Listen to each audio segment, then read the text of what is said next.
What does it feel like to watch your family shower one sibling with wealth while you scrape by, only to discover the power to build your own dreams from nothing? My name is Clara, and this is the story of how I turned betrayal into triumph, crafting a paradise born from grit, not gold. Growing up, I always knew my parents favored my younger sister, Lily. She was the golden child, charming, delicate, always the center of attention. I didn't mind much as a kid. I loved her too. But as we grew older, the gap widened.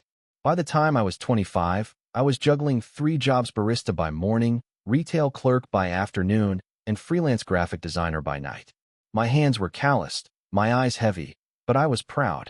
I paid my rent, my bills, and saved every penny for a dream I couldn't yet name. Meanwhile, Lily floated through life. At 22, she'd never worked a day. My parents funded her every whim: designer clothes, spa days. And then, the kicker, a $50,000 gift for luxury travel experiences. Europe, Bali, the Maldives. Posted it all online, her captions dripping with carefree joy. I'd scroll through her photos during my 15-minute lunch breaks, my heart sinking. Not because I envied her adventures, but because my parents never offered me a dime. "Clara's fine," they'd say. "She's strong. She'll figure it out." The sting of those words lingered. One night, exhausted after a 16-hour day, I sat on my tiny apartment's balcony, staring at the cracked concrete. Why was my struggle invisible? Why did my parents see Lily's happiness as their responsibility, but mine as my burden? Tears fell, but then something shifted. I wasn't going to beg for their approval.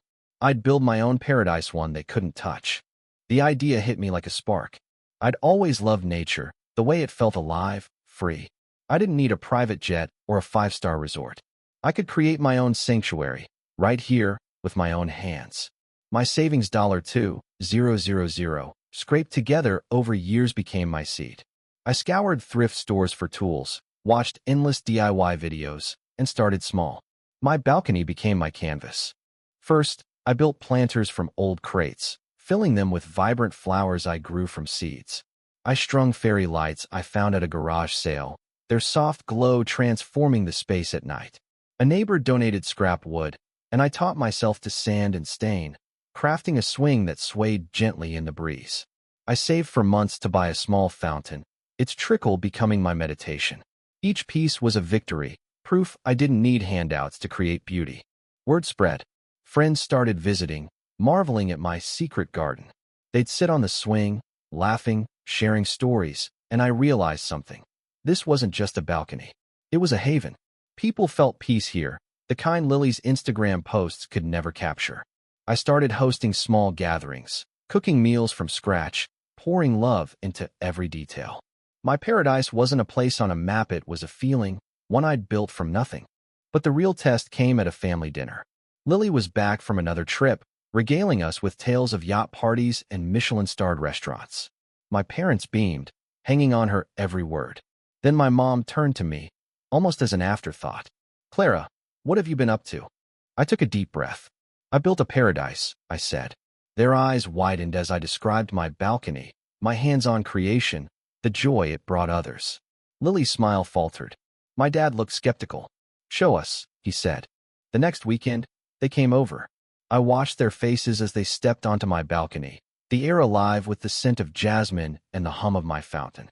My mom touched the swing, her fingers tracing the wood I'd sanded myself. "You did this?" she whispered.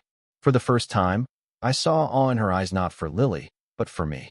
Lily stayed quiet, her usual sparkle dimmed. Later, she pulled me aside. "I didn't know you could do this," she said. I thought you were just working." There was no malice, just a flicker of realization. She'd never seen my struggle, but now she saw my strength. That moment wasn't about proving them wrong. It was about proving myself right. I didn't need their money or their approval. I had my hands, my heart, and my will to create.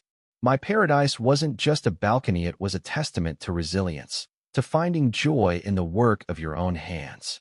Now my sanctuary grows.